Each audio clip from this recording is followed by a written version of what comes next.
Hello everyone, I'm सबजनालाई happy सन्चै हुनुहुन्छ होला म पनि सन्चैमा छु guys welcome back to our new blog so guys आज चाहिँ मजदुर दिवस अनि त्यसपछि चाहिँ आज चाहिँ हाम्रो छुट्टी छ अनि हामी चाहिँ धेरै खुसी थियौं किनकि हिजो भन्डे छुट्टी छ अनि आज चाहिँ थर्सडे थियो भोलि चाहिँ फ्राइडे चारवटा आई थिंक चारवटा पिरियड पढाइ हुन्छ अनि त्यसपछि छुट्टी अनि त्यसपछि दिसभरि बस्यो मुहालेरो अनि सटरडे फेरि छुट्टी गाइस फ्राइडे छुट्टी भयो नि भन्नु नि त तर छुट्टी चाहिँ हुन्न स्कुल चाहिँ जानुपर्छ गाइस अहिले चाहिँ मम्मी र भाइ चाहिँ उता हुनुहुन्छ अब म पनि होमवर्क गर्न जान्छु गाइस अनि आज चाहिँ हेर्छु हामी दुईटाको इङ्ग्लिस ह्यान्ड राइटिङ त राम्रो छ होइन नेपाली ह्यान्ड राइटिङ चाहिँ कसको राम्रो छ तँ नि हेर्छौ होइन अनि आमा बुवा चाहिँ आउनुभएको छ हजुरहरूलाई थाहा नै छ अनि म चाहिँ यहाँ सुत्छु किनकि मलाई एक्लै सुत्न मन लाग्छ गाइस अनि मलाई चाहिँ म हिजोबाट एक्लै सुत्न सुरु गरेँ अनि पहिला चाहिँ म उताको रुममा सुत्थेँ अनि हिजो चाहिँ डर लागेन मम्मी आएर डराउँदै बस्नु त मलाई आज चाहिँ हिजो पनि डर लागेन असरी मम्मी डराउनु दिन थियो हिजो चाहिँ डर लागेन अब चाहिँ म यहीँ सुत्छु होइन यो चाहिँ मम्मी गेस्ट रुम होइन र गेस्ट रुममा सुत्दैछु मेरो रुम चाहिँ उता भाइको रुम चाहिँ मम्मीको रुम है अनि यहाँ चाहिँ होमवर्क गरेर मम्मी चाहिँ मुहालेर दिइ बस्नु भएको छ अनि आज हामीले के कम्पिटिसन गर्ने थाहा छ नि नेपाली ह्यान्ड राइटिङ कसको राम्रो छ त्यसको कसको मेरो मी मैले 5 मा 5 भएको नेपालीको ह्यान्ड राइटिङ हामी चाहिँ मिस लेख्न दिन्छ त्यसरी हामीले चाहिँ लेख्छौँ केही जब चाहिँ कम्पिटिसन गरौँ केही भएन जसको जो होमवर्क छ उही गर न त राम्रो ह्यान्ड राइटिङ गर्ने कसले राम्रो ह्यान्ड राइटिङ लेख्छ मेरो इङ्ग्लिसको होमवर्क छैन केही भएन त्यो कपी त्यस्तो पल्टाएर राम्रो लेख हुन त पल्टाउ बस न बसेर लेख केही भएन त्यो त त्यस्तो कम्पिटिसन हाल्दा कम्पिटिसन होइन नि त होमवर्क गर सफा ह्यान्ड राइटिङ गरेर लेख्नु पर्यो कसका राम्रो रहेछन् उसलाई मैले जे भए उसलाई जे पनि मैले दिन सक्छु कस्तो होला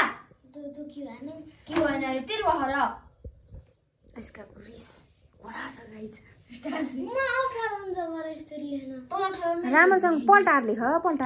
कपी पल्टाएर लेख केही भएन पल्टाएर भने कपी पल्टाएर लेख भनेको ह्यान्ड राइटिङ लेख्न र किन त्यत्रो पल्टाउँदै लेख्दै गर्ने आइस त बिचमा देखाउ थो कस्तो लेख्दै के यहाँ सामाजिक होमवर्क गरेको थिएँ यहाँ सरले क्लास वर्क दिन थियो यहाँ सरले क्लास वर्क दिन थियो अनि यो म्याथको गरेको थियो म्याथको के त्यस्तो गरेको छोरो म्याथको त्यस्तै हो भने हजुरको प्रिय सुपुत्रले बिगार्दिन यहाँ राम्रो गर्नु पर्यो नि सो लेख्न सुरु भइसकेको छ छोराछोरीको एउटीले लेख्दैछिन् नेपालीको बाबुले लेख्दैछन् इङ्ग्लिसको तर ह्यान्ड राइटिङ कसको राम्रो हुनुहुन्छ है जसले ह्यान्ड राइटिङ सफा क्लियर अनि राम्रो ह्यान्ड राइटिङ लेख्छ उसले पाउँछ पनिसमेन्ट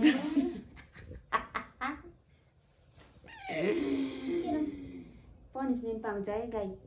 पनिसमेन्ट दिन पर्यो कि के दिने भन्नु त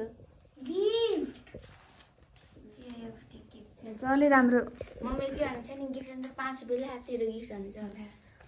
5 रुपैयाँ त गिफ्ट हो नि त गिफ्ट भने चाहे 1 रुपैयाँ हो चाहे 2 रुपैयाँ हो गिफ्ट भनेको गिफ्ट हो नि भने नि होइन नानी त्यो 1 रुपैयाँको सिक्का निकालेर दिनु होइन नानी 10 रुपैयाँ दिनु हुन्छ देख्न सक्नुहुन्छ किन नदेख्यो के हो लेख्नमा धुमधास चलिरहेको छ यहाँ मेरो छोरीको नेपाली मलाई कहिले बोलाएर अनि मैले नि उता गन्जनले उठाउन बरुन्दै अन्त कस्तो बोलाइरहेको थियो बिहानले होला नानीले लेख्दैछ नेपालीका अक्षर तर ठिकै छन् तर धेरै सुध्रेको खाने नेपालीको अक्षर बहुत राम्रो अझै राम्रो लेख्न पर्यो यहाँ राम्रो लेख्न सक्दैन बाबुले लेख्दैछन् इङ्ग्लिसको तर उल्टै भयो है देखाउँदाखेरि त इङ्ग्लिसका त म त्यसमा बोली सोना नराम्रो लेख्दिन्छु दिन्छ र त्यस्तो मनै हुन्छ भएपछि भन्ने त म बाहिर गएर बिहानलाई भनिदिनुको मैले हुन्छ बोलाइरहने ल म भनिदिन्छु ल घुमा गएर भएपछि मलाई देखाऊ है कसको अक्षर राम्रो हुन्छ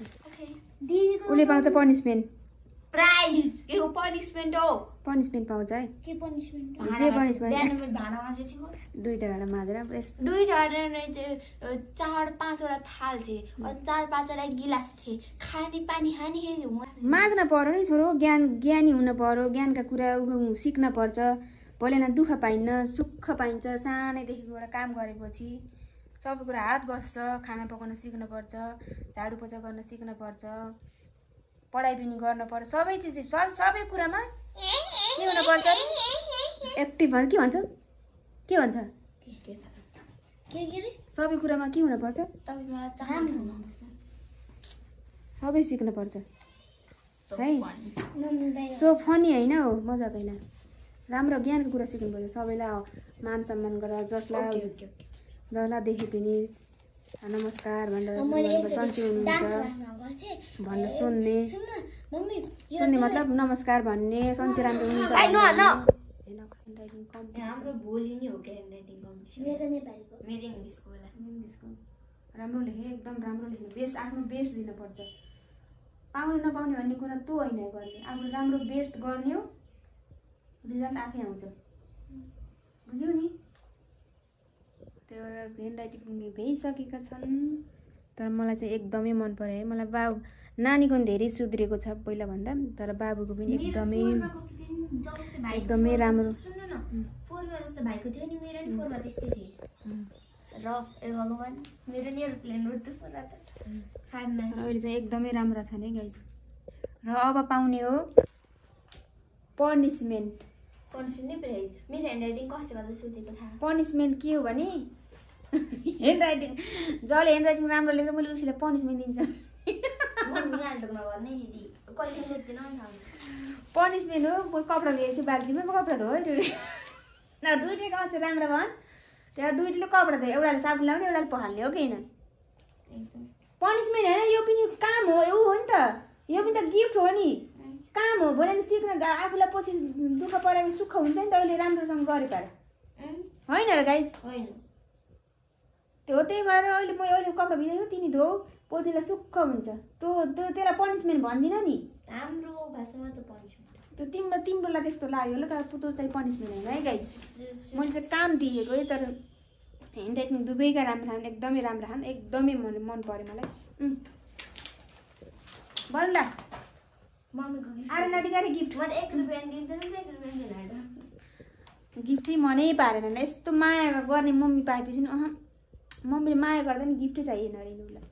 यस्तो छ नि मेरा छोराछोरी देख्न सक्नुहुन्छ पैसा दिनु त पैसा चाहियो अरे मेरी पैसा चाहिएको तिमीलाई मेरो छोरीलाई पैसा चाहियो अरे ह्यान्ड राइटिङको लेखे बापत पैसा चाहियो अरे यो त तिमीहरूको लागि हो नि त छोरो मेरो लागि थोरै हो राम्रै चाहिँ अक्षर लेखेपछि हात बानी बस्छ अक्षर सुध्रिँदै जान्छ होइन र तर मेरो छोरालाई मैले माया गरेर गिफ्ट दिएको तर मेरो छोराले मनै पारेन तर घोप्टे पर लेखेको छ अझै पनि के लेखेको ओहो साइन्सको के को त फेरि किन तँ पेनले लेखेको त फेरि केही हुन्थेन नि अर्को पेनले लेखेको भए नि अर्को मैले राम्रो ह्यान्ड राइटिङ लेख्छ है छोरो त्यसै जेले लेख्न बानी पार्नु दुईटै लेख्न बानी पर्छ मेरो नि पिङ्क पेनले कति राम्रो लेख्छ के गर्ने हामीलाई अन्त इन्डोले थाहा छ के भन्ने भन्न मिल्दैन आजको लागि यति नै हो ल बाबु नानीले पाउँछन् पनिसमेन्ट गिफ्ट पनिसमेन्ट होइन है त काम हो त्यस्तो हुन्न नि मम्मी हुन्छ हुन्न त्यस्तो तपाईले गिफ्ट दिन्छु ल गिफ्ट पाएमा त कतिको खुसी छ उसले बनाऊ एउटीको मुख यस्तो भयो गिफ्ट पाएर उसको फ्यान एकदमै खुसी छ है गिफ्ट पाएर काफी कपडा लाए माजेसले कपडा एकदमै मेरो छोरी एकदम खुसी छ छोरी चाहिँ सधैँ फुल्ले गर्छिन् कस्तो गर्छिन् फुल्लाई फुल्लिन त गएको अर्थ मै गर्ने यस्तो राम्रो ज्ञानका कुरा सिकाउँदाखेरि पनि छोरी यस्तो फुल्लिन्छ को छोरो